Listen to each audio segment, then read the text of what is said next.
our goal is to promote education and in support of Right. blockchain development and for technological process and for healthy regulation. So it's to Right. promote a better understanding. It's not to push opinions on any project or for any bias.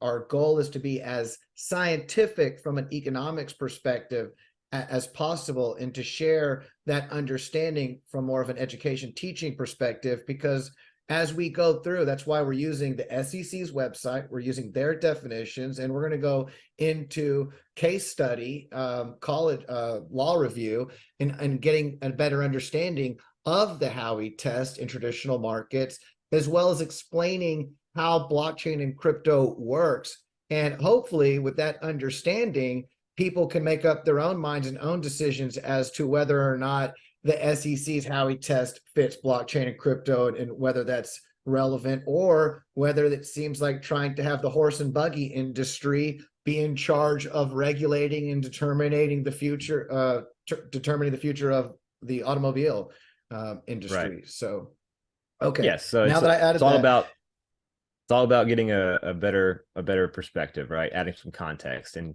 letting people make their own minds up instead of us trying to, you know, tell you that our opinion is the truth, right? Because we're going to shine light on some of these things, but there's things we don't get and we don't understand that's beyond us. So it'll be a group effort, but hopefully the outcome will be more light than heat, right? So let's start at the beginning, because one of the what kind of got this train of thought rolling for us was we took a look at the first main criteria that something has to be considered to be a security, and this is where our focus was drawn, because it just jumped out as being, you know, kind of a stretch, right? So the first criteria is that there has to be an investment of money.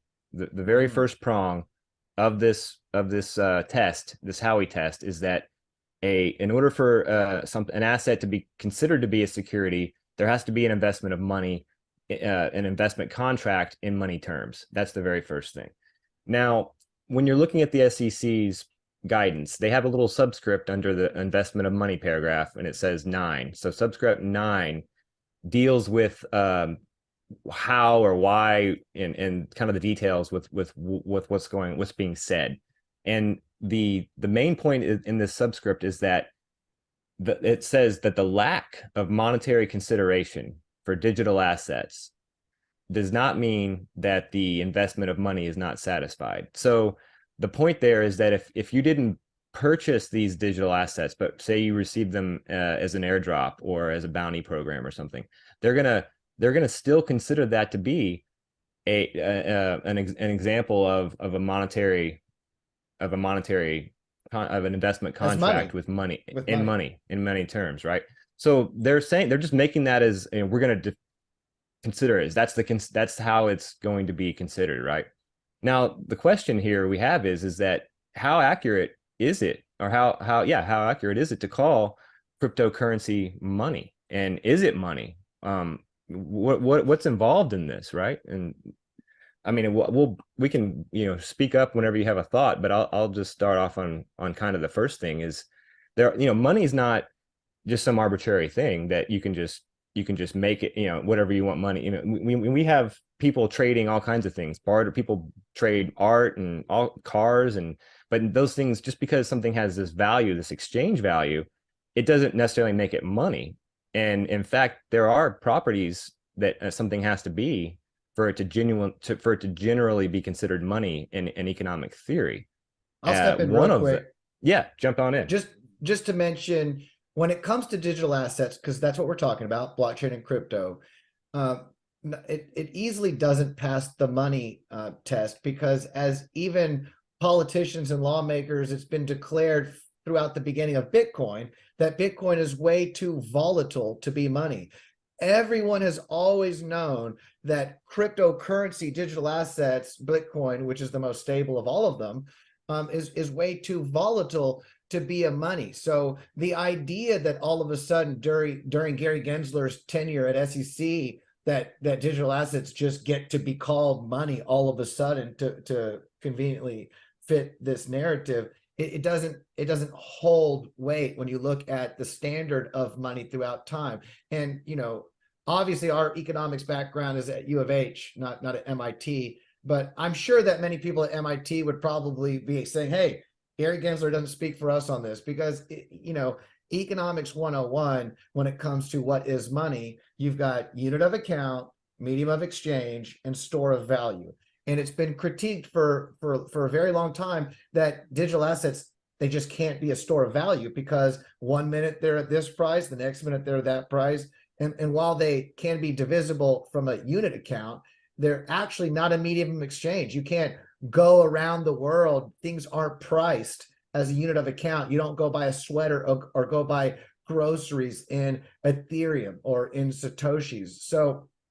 So really, the only metric that Gary Gensler is using is that you have something that has some value at a point in time, and because you are given something that some people value, I'm going to call it money for this case. But yeah, in reality, and to your point, this entire ecosystem of crypto or digital assets, all of them are priced in US dollars, right? I mean, there are, of course, the ETH, Bitcoin.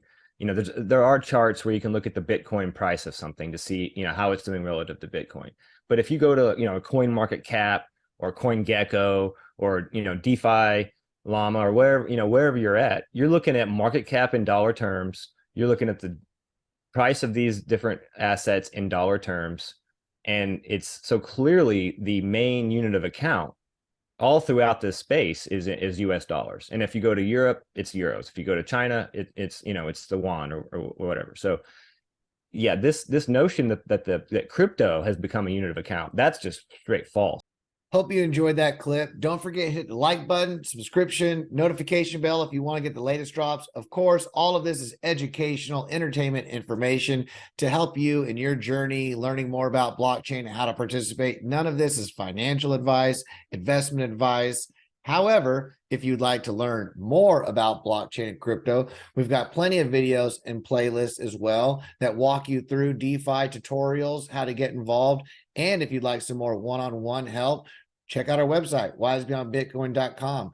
We've got plenty of free resources for you to scroll through and check out in your journey, your blockchain crypto journey. Of course, you can also drop us a line. Let us know what you'd like to learn about. Time is money. Knowledge is power. Benefit from our experience. Let us know what you'd like to learn more about. We'd be happy to help you. Until the next time, have a beautiful day. Namaste, y'all.